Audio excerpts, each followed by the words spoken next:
돌아온 비하인드 뉴스 시간입니다. 이성대 기자와 함께하겠습니다. 자, 이 기자 바로 볼까요? 네, 첫 번째 이슈 보겠습니다.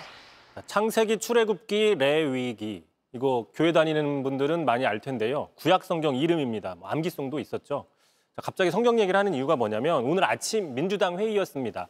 전현희 최고위원이 이렇게 성경책을 들고 나와서 지금 검찰이 선거법 위반 혐의를 기소하는데 선택적으로 하고 있다 이런 비판을 하면서 이야기를 한 겁니다. 네. 자, 이재명 대표가 김문기 전 처장을 모른다고 발언했다가 지금 1심 재판을 받고 있지 않습니까? 자, 그런 식이면 지금 하는 발언도 선거법 위반이 될 수 있다라고 얘기를 한 겁니다. 직접 들어보시죠.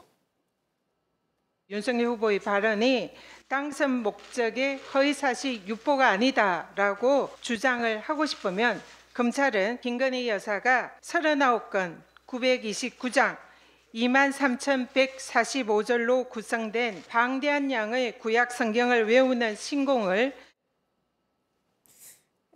지난 대선 때 어떤 상황에서 윤석열 대통령이 저런 발언을 했던 거죠?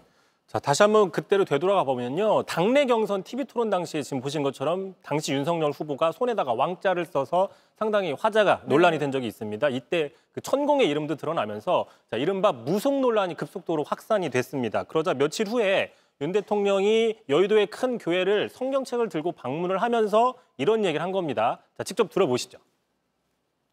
아니, 우리 집사람은 어릴 때부터 교회 열심히 다녀서 구약을 다 외우는 사람이에요. 지금도 구약을 줄줄 외워요. 아니, 모르겠어요. 어릴 때부터 교회 열심히 다녀서. 자, 결국 저 발언은 대통령 선거 이후에도 논란이 됐었는데요. 그래서 한 친야 성향의 또한 기독교 성향의 시민단체가 자, 저 발언은 허위사실 유포다라면서 대통령을 선거법 위반 혐의로 고발한 적이 있습니다. 네. 목사님도 외우지 못하는 걸 어떻게 김 여사가 외우냐 뭐 이렇게 얘기를 한 거죠. 다만 현직 대통령은 형사상의 소추가 불가능하기 때문에 기각이 됐는데 그때 당시 기자회견 한번 들어보겠습니다. 구약 성경 줄줄 다 외운다는 김건희는 온 국민 앞에서 구약 성경을 다 외워봐라! 외워봐라! 외워봐라! 외워봐라!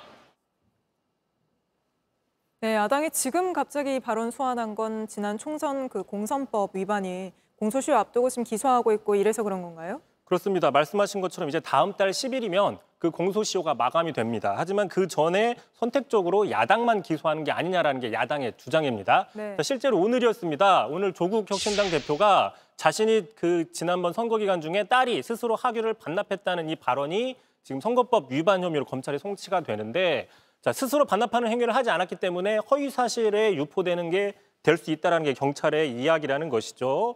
자, 그런데 다만 이제 어쨌든 간에 김 여사가 구약을 암기한다는 이 발언 사실상 좀 황당할 수는 있지만 그렇다고 해서 이게 선거법 위반이 될 수 있느냐? 이거는 민주당에서도 그건 아니다라는 부분을 잘 알고 있습니다. 왜냐? 오늘 아침 회의에서도 당사자들이 상당히 웃는 상황이 연출이 됐거든요. 자, 이재명 대표의 이야기 한번 들어보시죠. 인식에 관한 것이고 종교 신앙에 관한 거라서 처벌 대상이 아닙니다. 근데 제가 이렇게 했으면 외우냐 못 외우냐 했으면 징역 한 5년쯤 하지 않았을까 싶은데요. 알겠습니다. 바로 다음 이슈 한번 볼까요? JTBC 뉴스를 시청해 주셔서 고맙습니다. 저희는 저녁 6시 50분 뉴스룸에서 뵙겠습니다.